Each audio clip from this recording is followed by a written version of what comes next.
सभी को नमस्कार। तो हम कर रहे थे कक्षा 10वीं का छठा पाठ, जिसका नाम है जैव प्रक्रम। तो इस पाठ के अंदर हमने जिसका फर्स्ट टॉपिक था वह था पोषण की स्वपोषी विधि, जो हमने कर ली थी। तो उसके अंदर हमने क्या क्या पढ़ा था कि स्वपोषित पोषण की जो विधि है वह हरे पादपों में, हरे पेड़ पौधों में पाई जाती है, क्योंकि स्वपोषित पोषण की विधि में जो जीव है वह अपना पोषण स्वयं करता है, अपना भोजन स्वयं निर्माण करता है। तो उसके अंदर हमने पौधों के अंदर प्रकाश संश्लेषण की प्रक्रिया है वो अच्छे से अध्ययन कर ली थी। तो स्वपोषित पोषण के बाद जो नेक्स्ट टॉपिक है वह है हमारा विषम पोषी पोषण। तो देखिए, यह स्वपोषित पोषण का उल्टा है। विषम पोषी पोषण के अंदर क्या होता है, यहाँ पर जीव दूसरे जीवों से भोजन को प्राप्त करता है। तो जीव स्वयं का भोजन नहीं बना सकता, वह अपना पोषण दूसरे जीवों से प्राप्त करता है, या कहें कि वह अपने पोषण के लिए दूसरे जीवों पर, अन्य सजीवों पर निर्भर करता है। तो ये प्रक्रिया और पोषण की ऐसी विधि को विषम पोषी पोषण कहा जाता है। जबकि स्वपोषी पोषण की विधि के अंदर क्या था कि जीव अपना पोषण स्वयं करता है, खुद अपना भोजन तैयार करता है, और वह प्रक्रिया किसमें पाई गई थी, हरे पेड़ पौधों में पाई जाती है। और हरे पेड़ पौधे या हरे पादप प्रकाश संश्लेषण की प्रक्रिया के द्वारा अपना पोषण स्वयं करते हैं, जो हमने पिछले लेक्चर में पढ़ लिया था। तो विषम पोषी पोषण के अंदर क्या है, यह स्वपोषित पोषण की विपरीत है। यहाँ पर जीव अपना भोजन स्वयं नहीं बना सकता, बल्कि वह अपने पोषण के लिए दूसरे जीवों पर निर्भर करता है। तो पोषण की इस विधि में जीव दूसरे जीवों या कहूं दूसरे प्राणियों पर निर्भर करता है।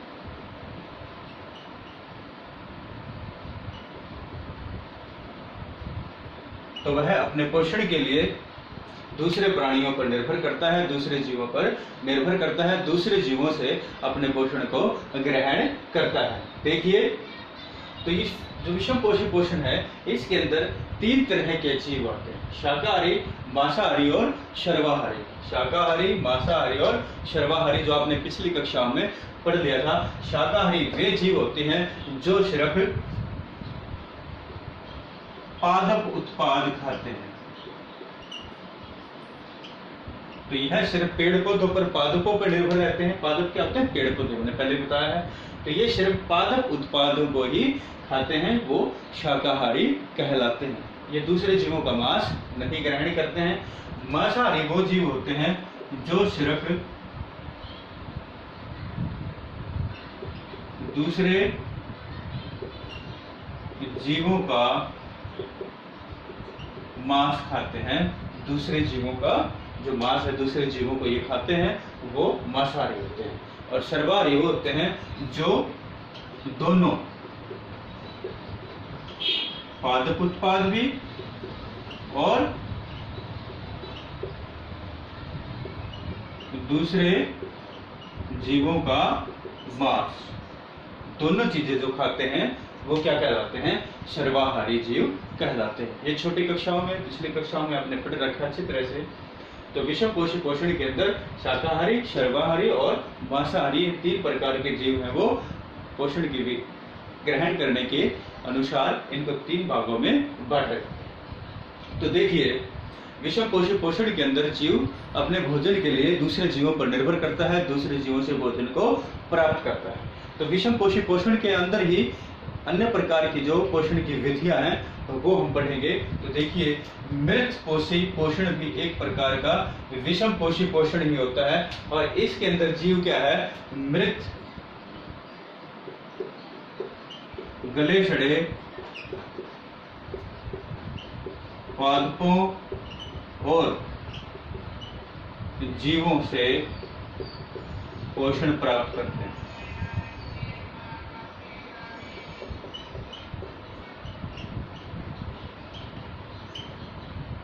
तो जैसा मैंने आपको बताया, मृत पोषी पोषण भी किसकी विधि है, विषम पोषी पोषण की विधि है। इसके अंदर जीव मृत, गले सड़े पादपों और जीवों से पोषण प्राप्त करते हैं। तो इसके अंदर क्या आएगा, वो जीव आएंगे जो मरे हुए जीवों से या मरे हुए पेड़ पौधों से, गले सड़े पेड़ पौधों से अपना पोषण प्राप्त करते हैं, वो मृत पोषी पोषण की विधि के अंदर आते हैं। तो इसके अंदर कौन से जीव आएंगे, तो देखिए जैसे ब्रेड या डबल रोटी के ऊपर फफूंदी लग जाती है, यीस्ट है, तो ये या कुछ बैक्टीरिया है, जीवाणु है, वो जीव इसके अंदर सम्मिलित हैं। क्या, यीस्ट, फफूंदी जो लग जाती है और कुछ जीवाणु इसके अंदर सम्मिलित, इसमें मृत पोषी पोषण के अंग। अगली विधि है पोषण की परजीवी पोषण। परजीवी पोषण में क्या है, जीव दूसरे जीव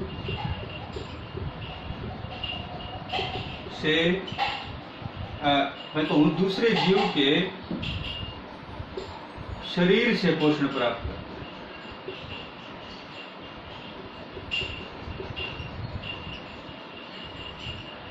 देखिए, तो इस विधि में क्या है, परजीवी, पर मतलब दूसरा, जीव से पोषण प्राप्त करना क्या कहलाता है, परजीवी पोषण कहलाता है। तो विषम पोषी पोषण की इस विधि के अंदर जीव दूसरे जीव के शरीर से पोषण को ग्रहण करता है। देखिए उदाहरण दूंगा, उससे आपको समझ में आ जाएगा। इसका उदाहरण है जैसे अमरबेल है, लीच है,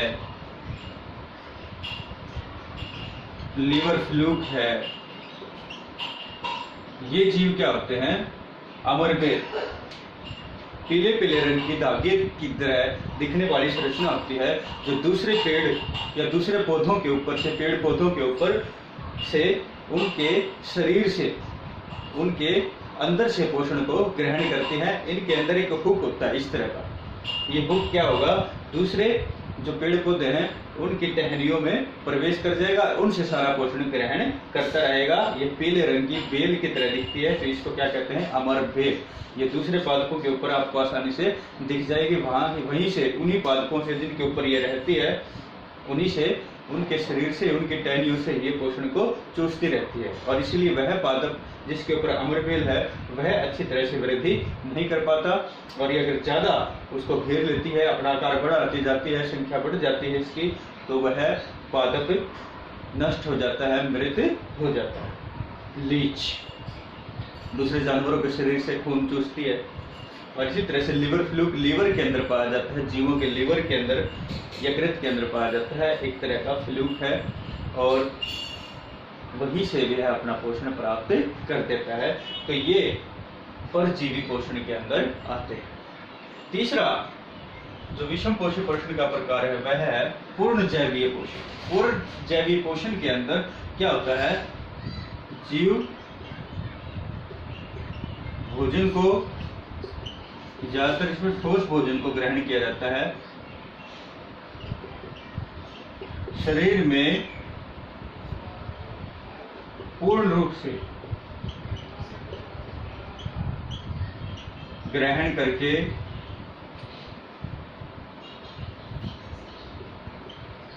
पाचन करता है।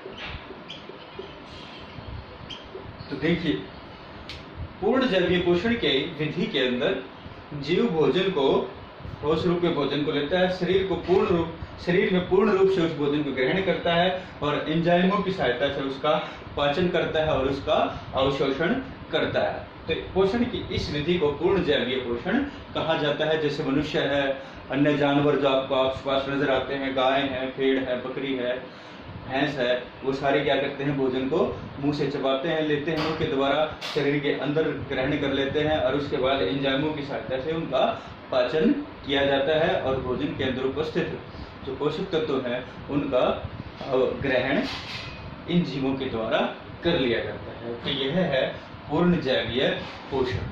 तो पूर्ण जैवीय पोषण के अंदर क्या है, जीव भोजन को अपने शरीर के अंदर ग्रहण करता है, और एंजाइमों की सहायता से उसका फिर पाचन होता है, और फिर उसके अंदर से जो पोषक तत्व हैं उनका अवशोषण जीव के द्वारा कर लिया जाता है। तो इस प्रकार के पोषण को क्या कहते हैं, पूर्ण जैवीय पोषण कहते हैं। तो ये था पोषण की विभिन्न प्रकार की प्रमुख विधियां, जिनके बारे में कई बार परीक्षा के अंदर पूछा जाता है। उसके बाद का जो टॉपिक आपके सिलेबस में आता है वह है प्राणियों में पोषण। तो विषम पोषी पोषण के अंदर जो पहला टॉपिक आता है वह है प्राणियों में पोषण। देखिए,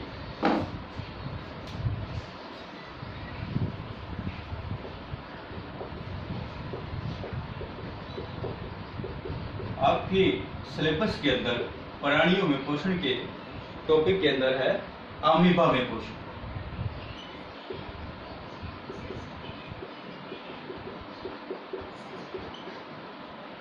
देखिए, अमीबा क्या है? एक प्रकार का एक कोशिकीय जीव है।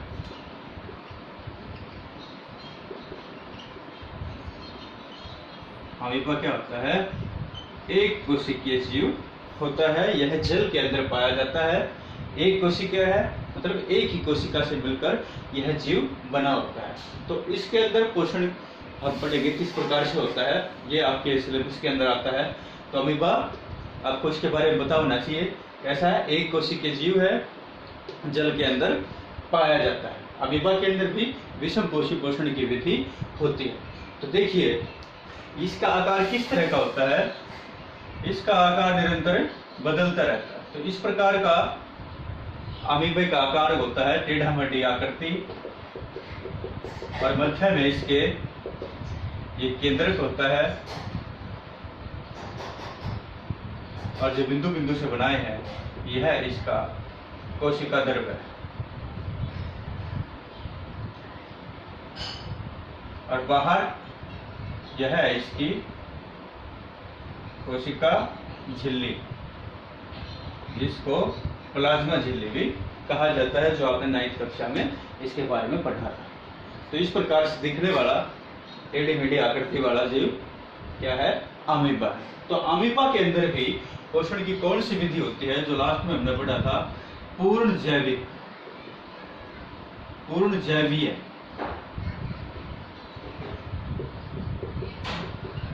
तो अमीबा के अंदर कौन सा पोषण पाया जाता है? पूर्ण जैवीय पोषण पाया जाता है। तो अमीबा में क्या करता है? भोजन के कणों को शरीर के अंदर लेता है और फिर उसका पाचन होता है। तो अमीबा के अंदर पूर्ण जैवीय पोषण की विधि पाई जाती है। और अमीबा भक्षकाणु, सॉरी,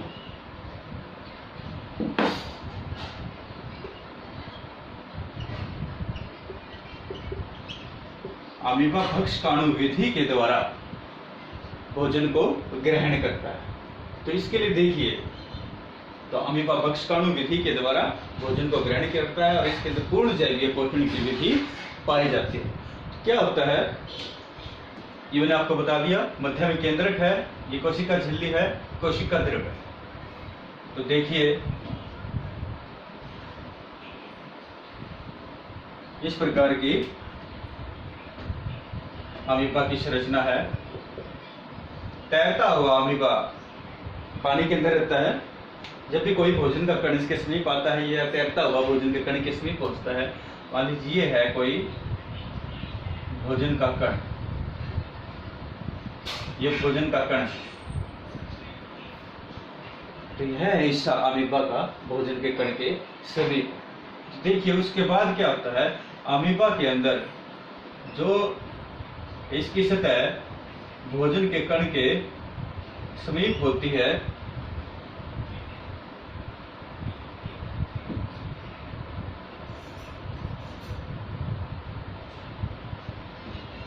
वहां पर अमीबा की जो झिल्ली है, जिसको कोशिका झिल्ली कहते हैं,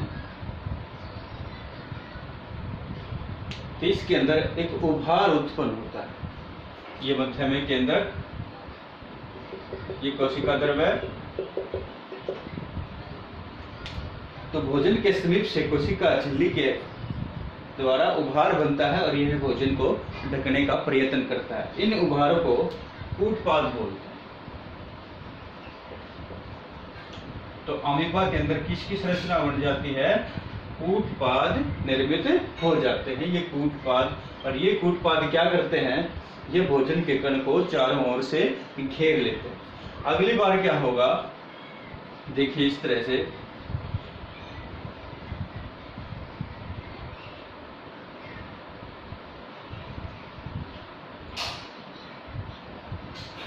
ये केंद्रक हो गया,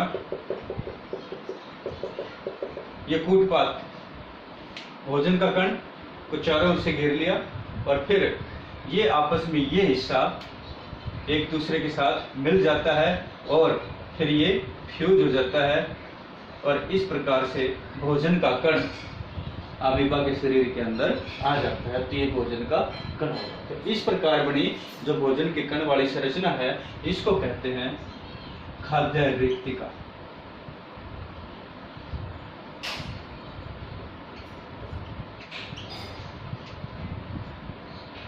इसको क्या कहा जाता है, इसको खाद्य रिक्तिका कहा जाता है। तो अमीबा के अंदर कूटपाद की रचना होगी जो भोजन को चारों ओर से घेर लेता है और फिर यहाँ से जो इसकी कोशिका झिल्ली है वह पिघल जाती है और भोजन का कण इसके शरीर के अंदर आ जाता है। तो जिस संरचना के अंदर भोजन का कण इसके अमीबा के शरीर के अंदर आता है उसे खाद्य रिक्तिका कहा जाता है। तो खाद्य रिक्तिका के अंदर क्या होता है, खाद्य रिक्तिका के अंदर फिर जो पाचक एंजाइम है वो यहाँ पर स्रावित होते हैं और ये पाचक एंजाइम क्या करते हैं, देखिए पाचक एंजाइम,